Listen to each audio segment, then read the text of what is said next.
As the sun dipped below the horizon, casting shimmering hues of orange and purple across the ocean's surface, the group of friends gathered around Auntie Octopus to examine the magical map she had given them. The map glowed faintly under the water, its ink swirling as if alive, pointing toward the mysterious cave where the legendary treasure was said to be hidden. "Remember," Auntie Octopus warned, her voice gentle but firm, "the journey will test your courage and unity. Trust one another, and you'll find what truly matters."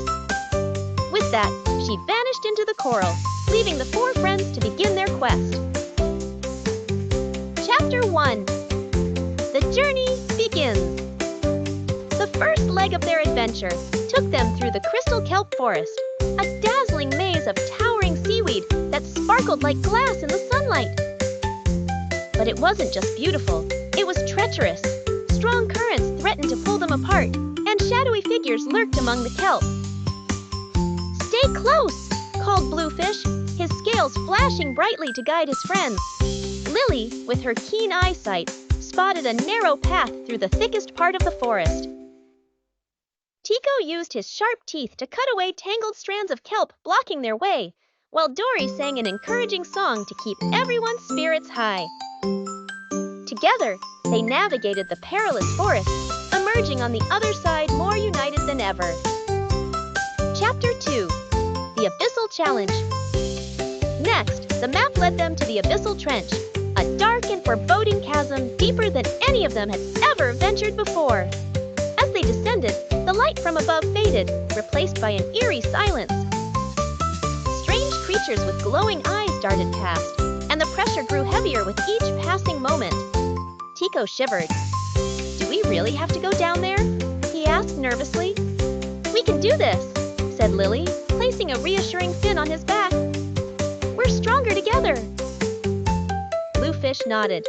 "Let's stick close and trust the map." Guided by the faint glow of the magical parchment, they pressed onward.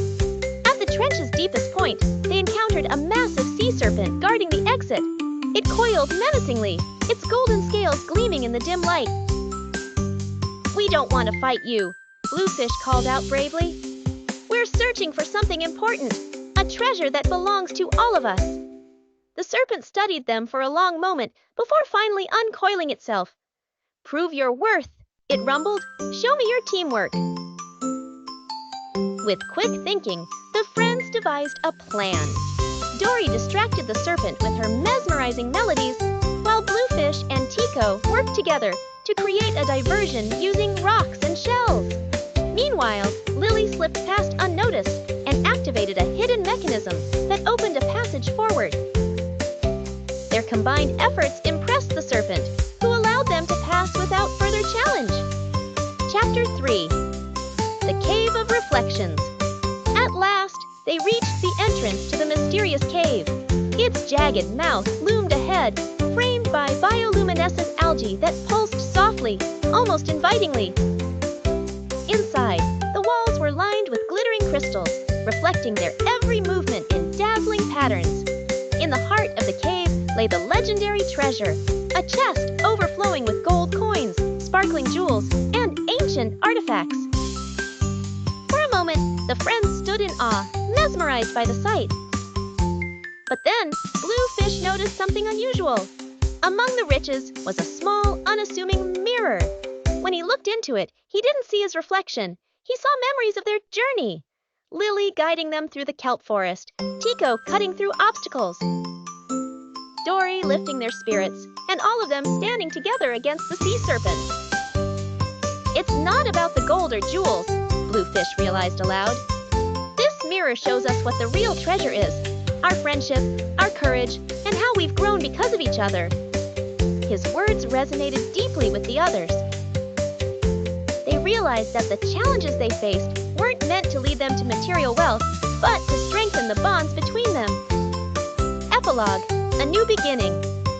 When they returned to Auntie Octopus, she smiled knowingly. "Did you find what you were looking for?" Bluefish grinned.